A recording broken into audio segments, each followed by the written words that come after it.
All right, I'm here with Arthur Castillo, who is the Director of Content Community and Partnerships at Aligned. Aligned is a B2B SaaS company. You guys are essentially a deal room, though I know you have quite a strong point of view around exactly how to do it, how to use it. It's an early stage SaaS company, around 25, 30 people. You're selling to mid-market and enterprise. And I wanted to have you on because your CEO and founder, Gal Aga, is, in my opinion, one of the people who's doing founder-led marketing really, really well right now. Mhm. I wanted to actually DM Gal this. I don't know if he cares, but I mean, I talked to a ton of founder about this stuff, and like to me, it feels like right now that Gal took the number one spot because it was Wow. always people would mention Adam Robinson when they would talk about like why they're doing it, what they're looking at, inspiration, etc. And I would Mhm. say in the last couple of weeks, Gal has been coming up more than Adam.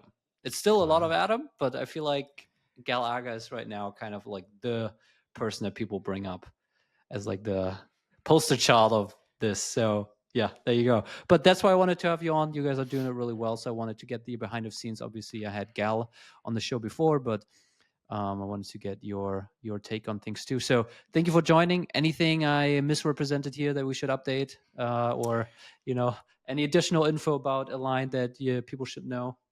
Yeah, I think the big thing here, Finn, and what was quite a new change for me was Align's very much a PLG led company. So Mm, bottoms up approach, going after AEs, enterprise AEs, and we have seen that motion work very well for us.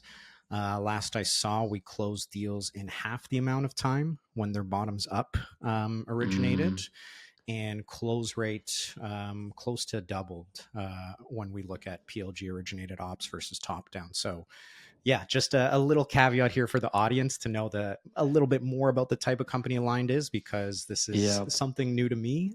Still, marketing motions have been similar. There's obviously changes and adaptions you have to make going from one company to another, Yeah. and that was the biggest one. But yeah, just wanted to outline that for your audience.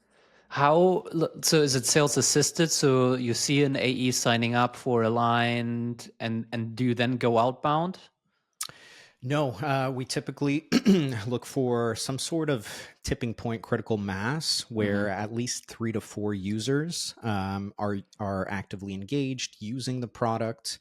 So we're looking at user count as well as product usage, and that's what tips off Sod and his team to start going, yeah, sales assisted.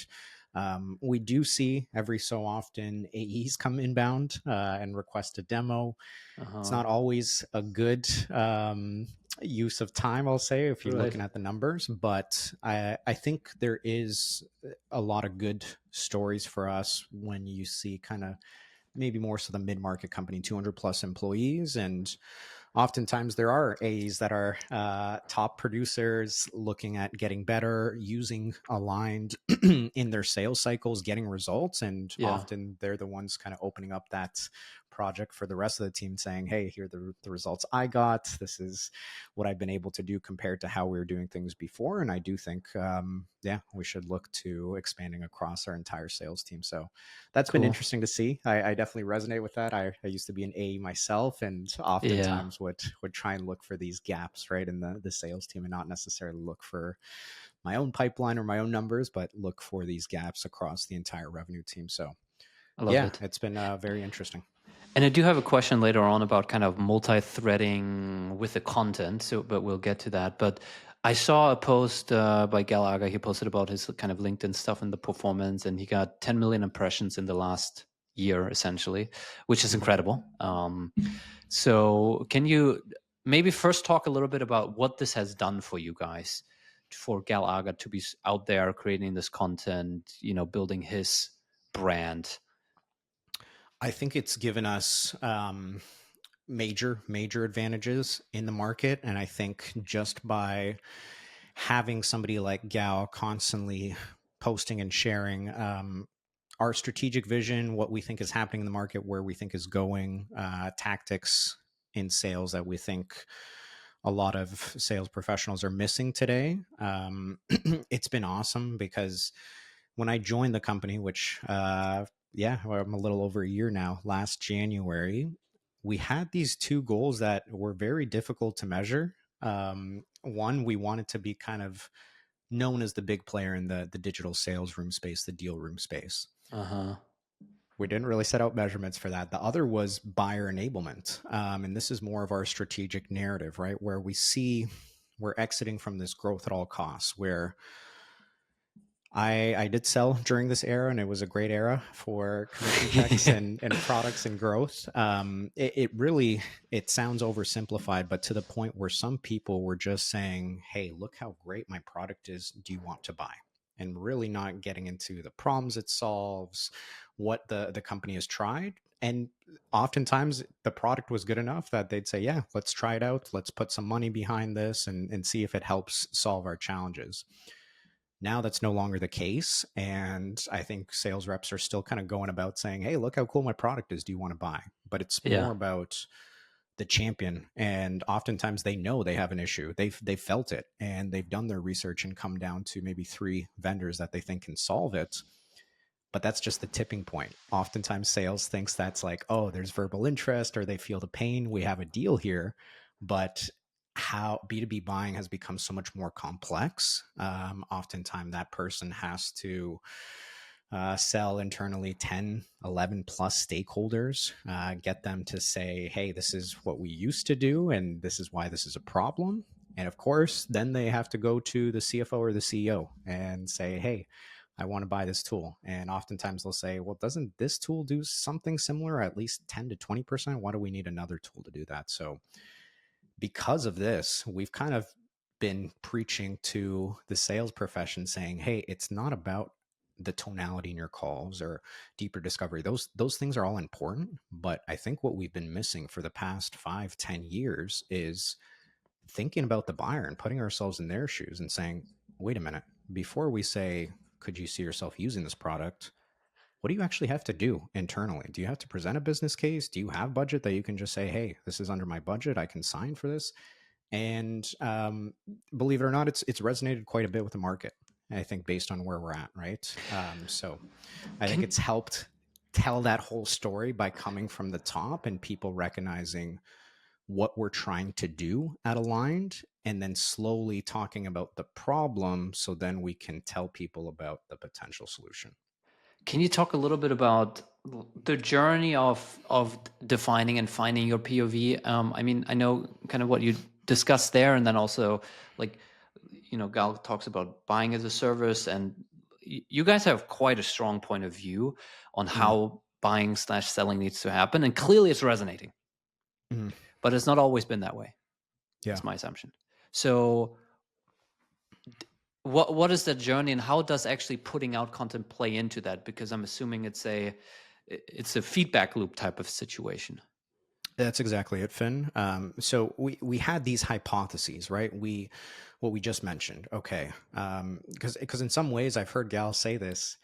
He feels like at times that he's maybe just resharing things that have worked well in enterprise and things that enterprise folks would say, well, duh, that's how we've always sold, right? And but I think it's now more budget scrutiny, more stakeholders. So even at SMB or mid market deal is starting Mhm. to resemble more of that in the enterprise. So that's why I think it's resonating so much. We had picked up on certain things. We kind of hear maybe Gartner mentioning where they think it's going. Ever since COVID happened, right? The digitization, let's call it, of selling, right? Even like the door to door sales motions, those were forced to happen online, and I think through that, the birth of the digital sales room or deal rooms came from. Um, Now, so we kind of saw what was happening in the market, Yeah. and then we had a hypothesis of, okay, we believe this is what we're exiting from, this growth at all costs, and this is really what we need to do. But again, it's just a hypothesis. We might have Yeah. run that across some close customers, and they're nodding their head and saying yes. And that's when I think Andy Raskin's strategic narrative is like old way versus new way. And that's where we kind of started. Old way, growth at all costs. New way, we have to really start thinking about the buyer and positioning them at the center of our sales process instead of going through our own individual checklist. So we kind of saw this happening, and then we said, okay, what specifically about that narrative where people can nod their head and say, yes, of course, this is happening, to then say, and because this is happening, this is why you should care. Now, I think that's the last little piece there that we don't necessarily know why the market should care. We're still kind of Uh-huh. guessing. So we had signals to say this is what people will nod their head to and say this is occurring in the market. But I think what you mentioned there, Finn, of the POV, we were starting to say, okay, where do we want to take this thing? And that's where Gal does work with a LinkedIn coach. I Same like one as Paul. Adam Robinson, Yep. Alec Paul, exactly. Yeah. Yeah, he's clearly doing something very well. Yeah. The CEO, founder-led brand, he's fantastic at this. Had him on the But show. He's coming back for a second one. Yeah. okay, I love to hear that. Yeah, he's great. And then from there, it's like Gal would meet with Alec. We'd throw these hypotheses there. Alec has his receipts and knows what resonates with the market. And then it'll be kind of a back and forth between him and Gal and saying, there's something there. Let's write about that. And then they would have these bunch of POVs, unique points where he would just start posting to the market, to the audience. And over time, we would slowly start to see how people would resonate with different points of views, or maybe how he talked about, yeah, I think he calls it buying as a service type of thing, or project management as a service. And the more he started to talk about that, we would see in people's comments, oh, this resonates so much. Or we would hear it like rephrased back to us on sales calls, and they were actually using our messaging. And that was a really good qualitative sign for us to say, okay, there's something here. This seems to be like resonating with the market. So over time, you're absolutely right. It was this feedback loop. We came in with a hypothesis, but then it's really the audience that helps carve that out. And they might say, hey, Gal, that's great for this, but how do you actually tactically, as a sales leader, how do I implement putting the Right. buyer at the center of our sales process?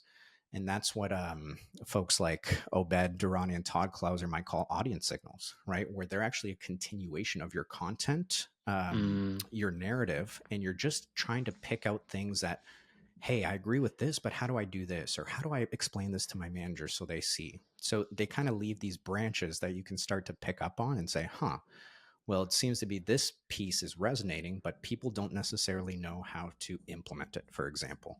Yep. So let's put out more content around how to implement it. And then there's that feedback loop. Wow, great. I got to step 3, but step 3 was a little bit unclear for me. Okay, cool. We have to become even more clear on that. So I think it's funny, especially coming from a PLG led org, where you get a better feedback loop by seeing what actually gets people into the product. Uh, But I would say there, I don't, I'd be curious to hear Gal's point of view on this, of like when the tipping point started to happen, because he always had a great brand and he would get good engagement. But then, like, going back to those two big goals we set out around buyer enablement and digital sales rooms, it actually felt like people were like looking to us for like, hey, what are your feedback on this? Or they would tag Gal or Align and being like, hey, this is the one I constantly see mentioned. And then all of our sales reps are trained to ask, hey, I know like we're speaking here today, but I'm curious, where'd you hear about us? 90% would say LinkedIn. And that's when we're mm. starting to see this entire revenue feedback loop start to happen, where we're testing out positioning hypotheses. We're seeing the audience latch onto that. They're helping craft our narrative with us. And then we're hearing that repeated back effectively, either through those same channels or now coming inbound through sales. And they're kind of getting that same feedback loop. So from that perspective, it's been amazing because we're kind of like building in public with our audience, and Yeah. we know directionally where we want to go, but we don't necessarily know the North Star. And it's really with the audience feedback that we've been able to kind of capture that together.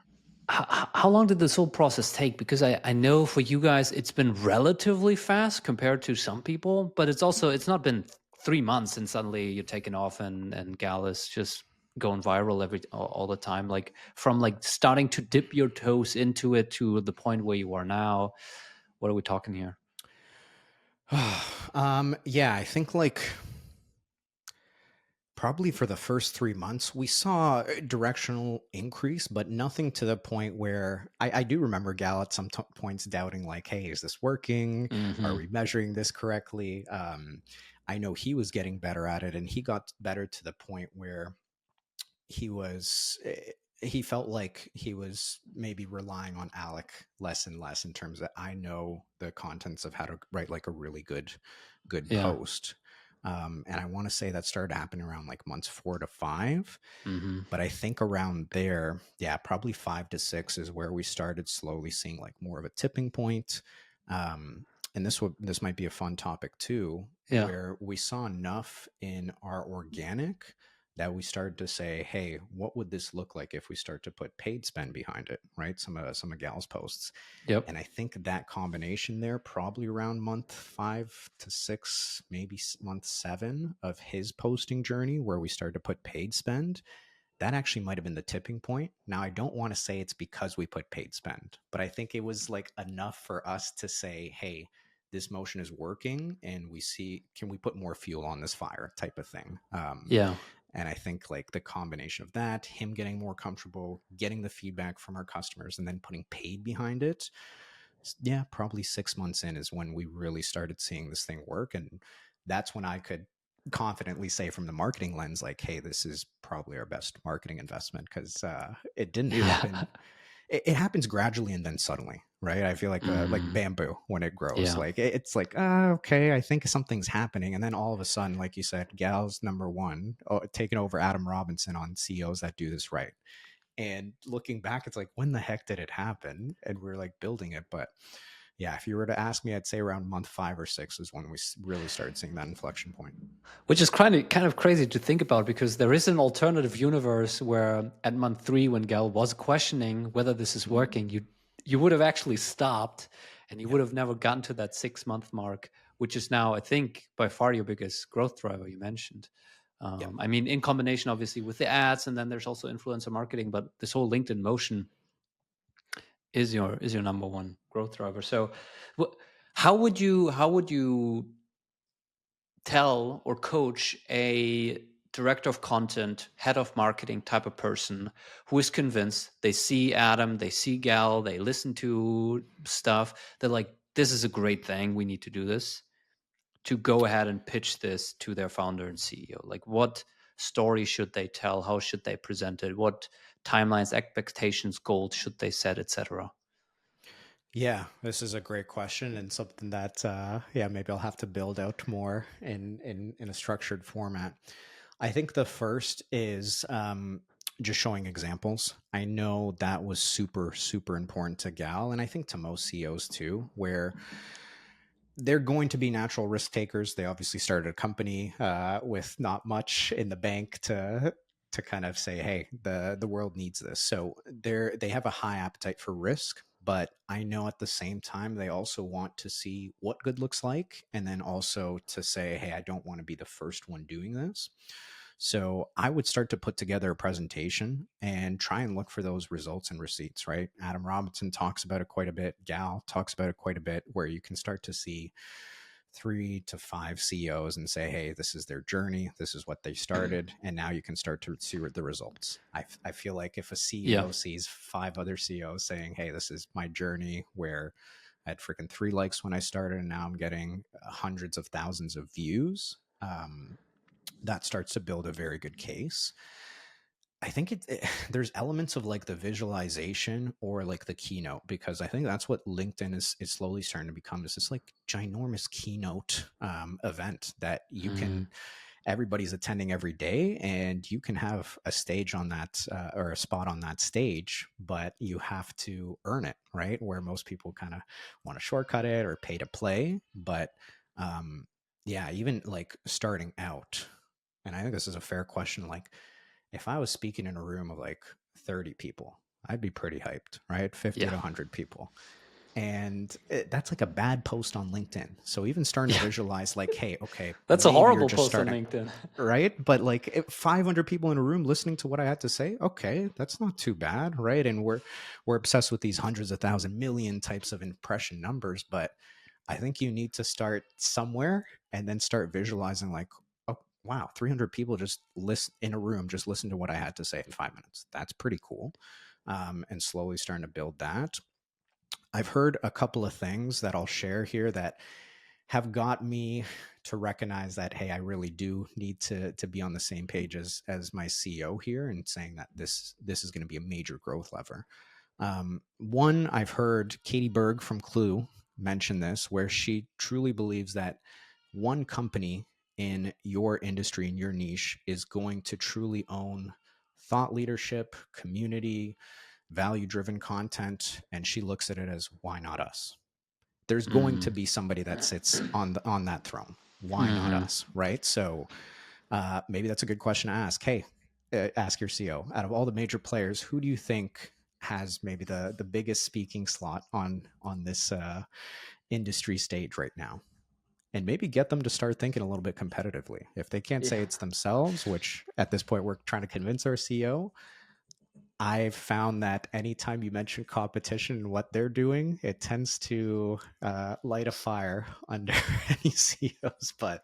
So if I mean, it's a first you common show story for examples, yeah, us. We get inbound, and like oftentimes what we hear is like, this competitor of ours, they started doing this. exactly right. So that's a good point. It can even be a defensive strategy. Not only is it a huge growth strategy, but oftentimes you're trying to look at risks, de-risk other players in the market, and this is a defensive strategy, where we'd rather have people listen to us than our competitors. We'd rather have other influencers working with us and other people seeing that than our competitors. And I think that's kind of what Katie had mentioned, I think on a podcast or at a talk, that's really stuck with me, of like, why not us? And Yeah. that's kind of the mentality I came in with it, coming into this role. And then thirdly, what I mean, we've kind of hinted at it, but I think either you yourself have to be the person that's maybe interviewing them 30 minutes every week, an hour every week. And it can start pretty simple, of like, at the end of the day, say, hey, what were some fascinating things, fascinating meetings you had? Just start jotting those down. And that becomes like their content bank, right? Or ask them, okay, from what you learned today, anything that you can apply to our customers. And these are great prompts for them to start thinking about, yeah, what message would I tell our customers, or different things like that. But I think hiring a third party consultant is great. I think you can do this, especially if you're a marketer and you've posted and you might have the strategy. But I do think there's a lot of value in having maybe an outside third party that kind of looks at this and says, okay, I'm not part of the company. Maybe I work with some other CEOs and I know this to be true. And having a different voice, somebody outside that can help bounce off ideas and maybe isn't drinking that company Kool-Aid champagne, right? Where they're just saying, yes, that sounds Yes. good, and might be able to kind of test and challenge the CEO and say, okay, I see why you might want to write something like that, but why would your audience care? Right. And I think Hmm. there can be a healthy discussion there. So yeah, to summarize, I would say put together a presentation of other CEOs doing it right, and also the results. That's what they're going to care about. I would also ask them, hey, who somebody's going to own this industry niche and the speaking slot on the stage? Who do you think owns it right now in our industry? Get them to be a little bit competitive, maybe call it a competitor. And thirdly, I would say, yeah, maybe look for a third party outsourced help that they can really carve out some time to work with the CEO, get them thinking about how to create these systems, how to look for hooks, how to identify what might be very valuable content to their audience. I think that's super helpful too. How would you frame the like? I've seen two. Some people say you should frame this as an experiment, like time bounded with a very specific goal, and you either hit it or you don't, and then you cut it. Some people frame this as like, look, we need to do this anyway. We need to be out there. We need to be educating customers and prospects. We need to be building trust. We need to be putting out our point of view. Might as well start now. It's Yeah. nothing we can get around. How would you frame this? And if so, like, would you say, hey, let's do this for let's get you to post 2 times a week for 3 months and then we see, or 3 times per week for 6 months and then we see. If they're still unconvinced, if they're still like, yeah, I can kind of maybe see it, but like I need to just see proof, how long will this take?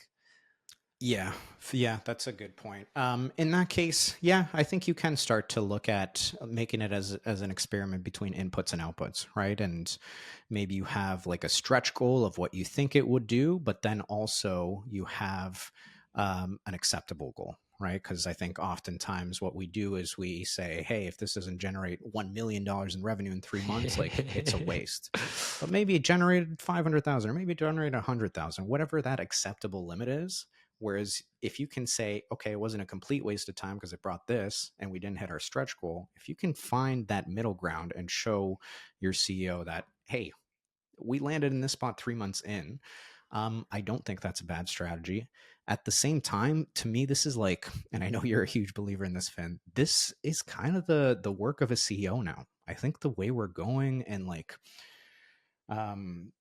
I was listening to Naval Ravikant and Alex Hermosi, and they talk about the different forms of leverage, right? Where you have capital, you have coding Wait, there's for a the soft. podcast with both of them together? No, no, no. I Oh, think, okay. I was but like, oh, I need to find that Hermosi, one. no, that would be amazing. Maybe there is. I'm not sure. Um, but they talk about the different forms of leverage, and it was coding, it was capital, it was I can't remember another C, but something to do with like leadership. Um, yeah, basically your ability to kind of influence and persuade people, which I guess is sales, and then there is content. Yeah. And then when I look at these folks like Alex Hermosi or Tony Robbins, most of the time they spend doing like work is actually creating content for their companies. Like that's like these guys are some of the biggest CEOs that run these companies, and you look at what they're doing, they're just creating content. And this is a huge form of leverage because instead of your CEO talking to every customer one on one, which they could never do, they're just getting a louder microphone, megaphone that like lets people join in on this journey. So yes, I do think time bound experiments would be great. And you can have that kind of acceptable goal, stretch goal. If you guys land somewhere in between, great. That at least you can say it wasn't a failed experiment. And I think we should continue doing this. Very logic based framework. But Yeah. I think the way we see like digitization, content as a form of leverage, more of these CEOs leaning into getting the results, like the writing's on the board, right? And if not that, if not us, then who? That's the way I'm looking at it. Of like, sure, you might be against this, or you might say I'm not a good writer, or you're not on good on camera. Which again, I would say like CEOs have to think clearly, which is the writing, and they're typically Yeah. giving pitches on how to raise money, or they're already doing all these skills. They're just doing it in different vehicles. That's the way Yeah. I look at it. So how do we capture this in a way that we put them in the right vehicles that they can really leverage at scale? And I think content's a huge one. So time bound, absolutely. But two, this is just the way things are going. And if you're not doing this, you're going to be left behind. And I think it's a huge, huge opportunity because, yeah, what do most CEOs say? Oh, I don't have time for this. I'm too busy. But I think if you create systems and processes, it's a huge piece, huge leverage that you can use throughout your entire company's growth. I think another problem with saying, oh, we're gonna do this for 3 or 6 months and we want to hit 5 or 10 opportunities in pipeline, and if we don't hit that number, then we're going to stop because it wasn't worth it. The problem Mm-hmm. with that is that the people that I see doing this successfully, and I would consider Gal being part of that, and I would love for you to speak to that, is the people who see this founder-led marketing as a business strategy, as a company strategy, where it's not about, hey, we have a product, and so let's put out 2 LinkedIn posts per week so that hopefully we get a couple inbound leads. Because from what I see, what it's doing for you guys, it's doing that. You're getting inbound, and it's helping you figure out what's resonating in the market. So it's informing your messaging and your positioning and your point of view as a company, which then gets translated into website messaging and your pitch and what your Mm-hmm. salespeople talk about. You're getting feedback from customers and prospects, which is informing the product roadmap, because you get to understand what people actually care about and what they want to have built. It becomes a hiring engine. I'm sure people reach Yes. out to Align because of what they saw on LinkedIn and said, hey, I want to work at Align because of this. It's helping build partnership relations beyond customer relationships. It's helping fuel your ads. It's helping Yes. fuel your outbound, because I'm sure you have salespeople who look at some signals of what's happening in Gal's account and use that to maybe reach out to a strategic account. So Yep. it's all of that, right? Mm-hmm. So what do you what do you feel like is maybe leads is the biggest one, but where do you see it almost? What are some of the hidden benefits that you guys are getting from from doing this? Yeah, I think you hit on so many of them, Finn. To me, the biggest benefit is like just having that pulse with your customer, where I think so many times companies get stuck in this almost negative feedback loop, right? Where they're Mm. not getting it from the customer and they're just saying what they think the market wants to hear. And over time, like they're again not having any of these feedback mechanisms. So then you're putting out a message to the market that's never even resonating. And like to me, and I've been following Paul Graham more and more. He's like half the advice I give to startups is to listen to your customers. Like it's like overly simplified, but they're the end users. They're often going to build the roadmap. They're the ones that feel your problem enough to go internally and convince most of their leadership that they have to purchase this. And I think so often they become like an afterthought. I think the biggest thing is the positioning and the messaging. That's like constantly evolving, because what might have resonated with the market at one point, let's say in a perfect world, they actually adopt what you're saying. If we continue to say that, they're like, cool, what's next? We've already adopted what you're saying. And then like we hit that kind of growth, that growth spurt where we're not growing anymore. So it's like this back and forth with your customers where you're putting something in the market, they're adopting it, they're asking feedback, then we're coming back and saying, oh, we need to change this in our product or our positioning. But having Mm. that constant pulse on the customer allows us to make the best decisions for the company, because we know it's not coming from us, it's coming from the customer voice. And I don't think Love you it. can replace that. So Now, I yeah. know that Gal spends a ton of time on this. I mean, he recently shared that he's spending 2 to 3 hours per LinkedIn post, which is an insane amount. But I think it's also speaking to why that content is so good, because he's spending time actually thinking, and the thinking creates highly condensed insights. Hmm. But if you're Hmm. posting 2 or 3 times a week, which is what he does, I mean, that's 8, 9 hours that he's spending just writing content, and then he's in the comments, DMs, engaging, all of that. So if we say we got our founder and CEO, and I think that's a core part, to get them convinced that they actually need to be engaged and they need to be involved and they need to spend time on it. But Yep. what are some of the ways that you found that you can help your CEO or founder leverage this, take it to the next level? Like, yeah, well, how can you support them in the best way as a content marketing director, head of? Yeah, I think coming in, we had like these ideas on content pillars, right? Like what do we think the market needs, and then what does that overlap with our product? And we're not making sure that we only speak about the things that there's an overlap with our product. We actually look at buyer enablement, our narrative, as or digital sales rooms as one piece of buyer enablement. Like buyer enablement can be anything that makes it easier for the buyer to purchase your software, right? And that can be from stuff like scheduling, that could even be an interactive demo on the website. So we kind of did that strategically, and knowing like we we have this overall message that we want to send to the market, and we're leveling them up without our product, because we know we're just a small part of that.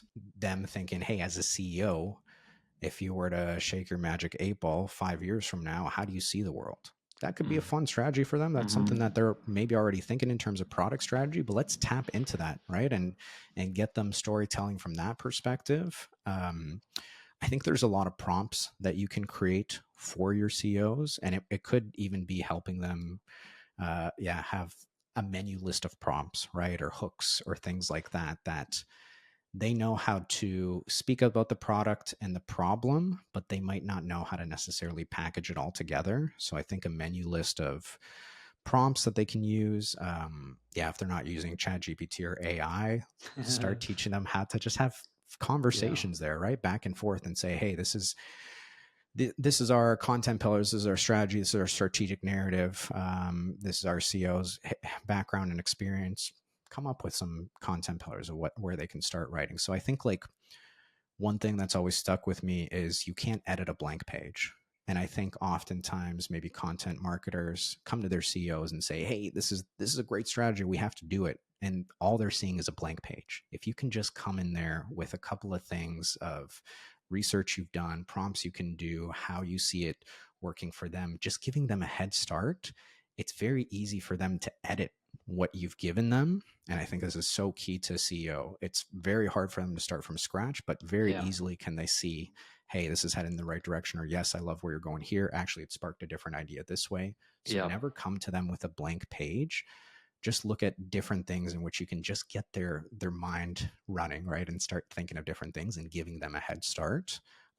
Oftentimes, I think that's, I know we're just talking about content Yeah. strategy specifically, but I think really good advice that has served me well of like, can't edit a blank page, and you never, never, ever want to go to your CEO saying, hey, help me Yeah. think about this from scratch. You want to Yeah. give them a blueprint so they can edit it. Yeah. Now, unfortunately, we're coming up here on time because I have a ton more question, but maybe a last one. And this came literally out of a conversation I had with the founder recently, which is, Mhm. what's the ideal size for target account for you guys? Um, I'd say about 100, 200 plus employees. Okay, so I'm assuming here that if you have a couple of AEs come inbound, you have now 3, 4, you have your critical threshold. If you now want to sell them a company license, a bigger deal, you now need to include other decision makers, maybe the head of sales, maybe the CRO, maybe even RevOps. Mhm. How have you guys, and the question from this founder was essentially like, hey, we're selling to this buying committee. There's the Mhm. RevOps person, there's the CRO, there's also the SDR and the AE kind of involved. They all play a role in it. Who do we speak to? Mm. How have you guys thought about this, and what's your approach here? Specifically to LinkedIn content strategy, Finn? Yeah, LinkedIn content. Yeah, I think for us specifically, we knew that being a PLG org, and like we had to target sales, mostly sales reps. Mm-hmm. Now, in Gal's case, he hasn't been, well, he's done some founder led sales for sure, but in terms of being an actual rep, it's tough for him to transport back into that time. But he can speak through this lens of, hey, I'm a sales leader, and this is what I was constantly looking to level up my team, right? So we're still kind of speaking to sales reps because they can read Gal's post and say, hey, these are all the skills that Gal looked for or trained on. Yeah. But then a sales leader can see that and then still speak to that. Where I'm getting with this is you have to speak from your point of view. And that has to be unique to you, right? So if sellers are sending to engineers, they're not going to start saying, hey, these are my top 5 engineering tips. Bullshit, right? Yes. Like nobody's going to believe that. But maybe you can ask your engineering team and you're kind of amplifying their voice. Maybe it's your CEO saying, hey, I just spoke with 10 of the top engineers in San Francisco, and this is what they said. So you kind of become either a journalist and you're curating the story, or you're using your own POV from the perspective of, um, maybe I'm speaking to this person 1 to 2 years ago, right? I was this sales leader, and now everything I know, this is what I would have taught myself. So you always have to kind of reflect on your own experience, um, in cases where you want to educate that ICP. Yeah. If you have that experience, and when you don't, think about it as like a journalist. How do you curate maybe what your CEO did? How do you do, from other folks that have credibility to speak to that? But Um, yeah. would you say like Gal, I've definitely seen both on Gal's account, both focusing kind of the sales leader, the CRO type person. But Mhm. I feel like more content is actually targeted towards the AE. Mm. Yeah, and I think this one's maybe like a little bit tougher. And I wonder, and maybe we can do this brainstorm live. And if you want to let me know like what that founder was doing, and I can start thinking about it. In this case, it's a little easier, right? Because sales leaders, what do they care about? Well, what their sales reps are doing, and So the situation here was they're they're early stage, so they're still partly figuring it out, right? They're below 1 million in ARR. Mhm. So a lot of this is still an open question. Yep. They don't have a super strong POV. They are in a very crowded category. And so they're kind of trying to figure out like, hey, how are we different? Why are we different? Why should people care about us versus comparing us to the 7 other tools that they could be using? So Mm. that was a question. The other question was, and this is around the persona, they noticed that the champion is oftentimes the RevOps person Mm. who's coming inbound, who has the conversation, who has the pain, but then they don't have any budget, they don't have any Mm. authority to buy this thing. So then the CRO comes in, and the CRO is like, what is this? Why do we need this? I don't understand this. And so they're like, should we focus on the RevOps person with our Mm. content because they're the champion? Or should we focus on the CRO because they're clearly the budget holder and the blocker? Yeah. Okay, where my mind went to is yes and yes. And that's not a great answer. RevOps sounds like, and I'm using Obed Durrani and Todd Clauser's language here. They have top-down audience, which that would be our CROs in this. Then we have our middle-out implementation, which would be our RevOps person. And then we have, let's call it our bottom-up evangelist, which I'm guessing it's some sort of sales tech tool from the sounds of it, right? So we have our sales reps. Those, in this case, you don't, it sounds like more of a technical product, especially if RevOps is coming inbound. So that to me is like your product marketing. But at the top for the CROs, it's like you have to speak about the change that's happening in the market that most of them could nod their heads to and agree. And then that becomes about so what, in the lens of so what, this technical issue exists if you don't have our product.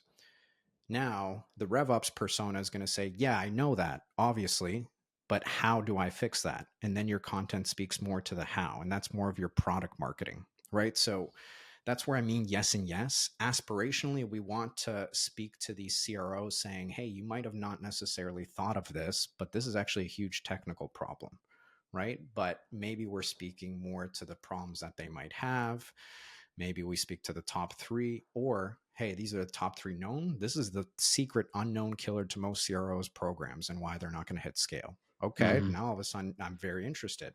And then it makes it very technical. I guess what I'm trying to think about is like, how do I get the CRO to read that piece of content to then want to go to their RevOps person and say, hey, are we having this issue? Go look at this. Yeah. Yeah, right. That's the kind of connection I'm going there. And from RevOps, I'm looking more so in terms of like product screenshots, interactive demos, videos to say, hey, we know you guys are having this issue. Every RevOps person is having this technical issue.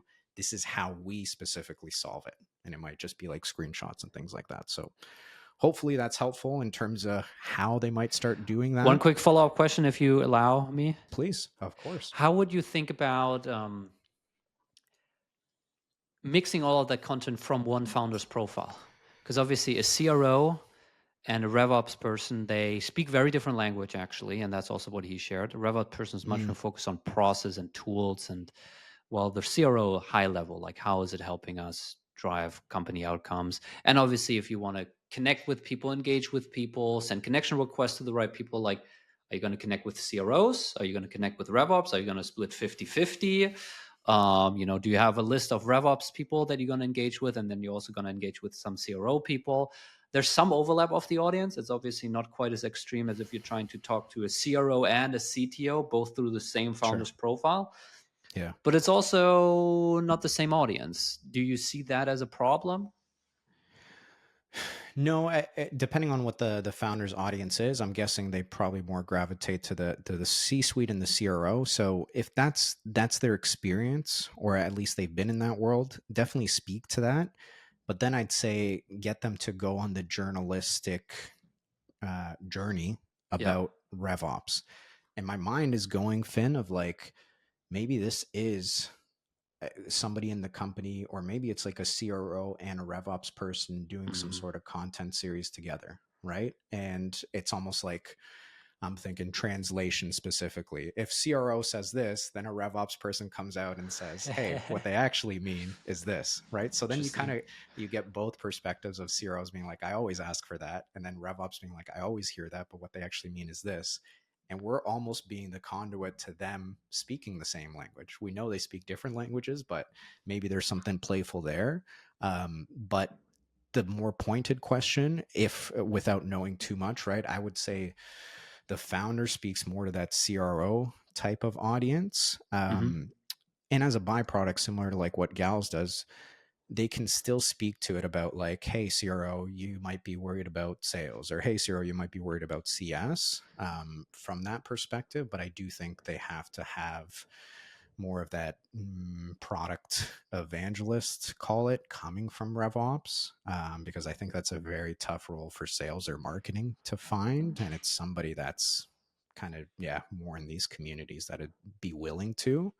And I think there's something there about like getting them to almost live or in a content series try and speak the same language, and that's the content they're actually sharing to the public, so that we can make this conversation between the CRO and the RevOps less technical. Like maybe Uh, that's, I don't know, that's what it is, right? I love it. I love it. We're going to end it at that. I feel like I'm going to pat myself on the back a little bit. I feel like I brought out the brilliance of Arthur Castillo here a little bit with this live brainstorm. I think there were some really, really tactical, cool nuggets in there, and I'm definitely going to forward this podcast to this founder that I chatted with, and I hope it's going to help them. So, Arthur, thank you so much for your time. This was awesome. And obviously, I'm going to link up both your LinkedIn profile and Align's website in the show notes. So if people want to check it out, they can. Any last thoughts? Any question that I didn't answer, that I didn't ask, that I should have asked? No, Finn, I think you did an awesome job. I love this conversation because what I will say is ultimately there is going to be a winner in your space between content, community, category, thought leadership. Why not you? And right now, this is one of the biggest growth drivers that any company could implement. I think it's going to be table stakes 2 to 3 years from now. And by then you're playing catch up. So I think the smart companies, the smart CEOs will jump on this and recognize that this is a huge, huge growth driver for them in their company. And yeah, maybe 2 to 3 years from now, we can look back on this episode, Finn, and say, okay, this is where a lot of founders started listening to this and saying, I got to do this. And Hey, yeah. let's go. Awesome. That's amazing. Thank you, Arthur.